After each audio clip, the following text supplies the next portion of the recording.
दोस्तों, मनुष्य के अच्छे कर्म ही उसके लिए मोक्ष के द्वार खोलते हैं। मोक्ष प्राप्ति का अर्थ होता है जीवन मरण के चक्र से मुक्त हो जाना। मोक्ष की प्राप्ति के बाद मनुष्य को दोबारा इस मृत्यु लोक पर जन्म लेने की आवश्यकता नहीं रहती। इसीलिए हर मनुष्य मृत्यु के पश्चात मोक्ष की प्राप्ति करना चाहता है। गरुड़ पुराण में बताया गया है कि जीवन के किन कार्यों को करके पापों का नाश हो जाता है और व्यक्ति को मृत्यु के बाद मोक्ष की प्राप्ति होती है। तो वीडियो को पूरा देखें और अगर चैनल को सब्सक्राइब नहीं किया है तो कर ले और बेल आइकन को क्लिक कर दें ताकि आपको नए अपडेट्स मिलते रहे। गरुड़ पुराण में कुछ ऐसे कार्य बताए गए हैं जिन्हें करने से मनुष्य के मृत्यु के समय कष्ट कट जाते हैं, उसे इस लोक के बाद स्वर्ग में स्थान मिलता है और मनुष्य जीवन मरण के बंधन से मुक्त होकर मोक्ष की प्राप्ति करता है। आइए जानते हैं इन चीजों के बारे में। गरुड़ पुराण में बताया गया है कि जो व्यक्ति मरते समय अपने मन में देह और माया से आसक्ति रखता है उसे कभी मोक्ष की प्राप्ति नहीं हो सकती। इसीलिए मरते समय सांसारिक चीजों से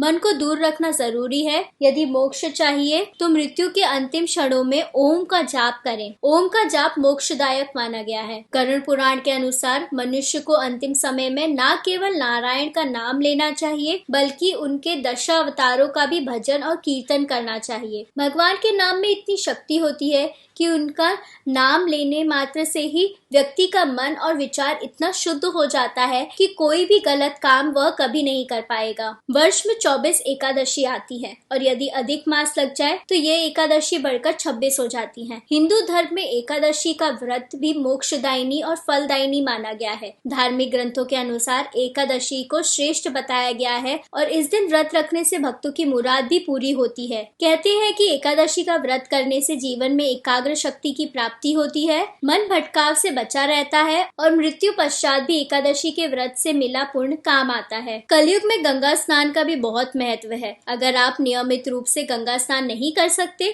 तो कम से कम खास मौकों पर गंगा स्नान अवश्य करें। अगर आप गंगा तट पर जाकर नहीं स्नान कर सकते तो गंगा जल को किसी बाल्टी या टब के पानी में मिक्स करके स्नान करने से भी व्यक्ति के पाप नष्ट होते हैं। गरुड़ पुराण में तुलसी को भी परम धाम में ले जाने वाला बताया गया है। भगवान विष्णु को तुलसी जी अत्यंत प्रिय हैं। इसीलिए अगर व्यक्ति नियमित रूप से तुलसी के पौधे की पूजा करता है तो उसे मृत्यु के बाद मोक्ष की प्राप्ति होती है। पुराणों के अनुसार मरते समय भी अगर व्यक्ति के मुंह में तुलसी के पत्ते डाल दिए जाएं तो व्यक्ति परम धाम को प्राप्त होता है। आचरण और कर्म ये दो चीजें हैं जिसके अनुसार मनुष्य मृत्यु के बाद मोक्ष, नरक या स्वर्ग का भागीदार बनता है। भगवान श्री कृष्ण ने भी गीता में कर्म को सबसे ऊपर बताया है। व्यक्ति को भाग्यवादी ना बनकर कर्मवादी बनना चाहिए। इच्छा और सात्विक आचरण एवं अच्छे कर्मों के द्वारा ही व्यक्ति इस जन्म मरण के बंधन से मुक्त हो जाता है। गीता में भगवान कृष्ण ने 20 आचरणों के बारे में बताया है, अतः आप गीता का पाठ करके इस मार्ग पर चल सकते हैं।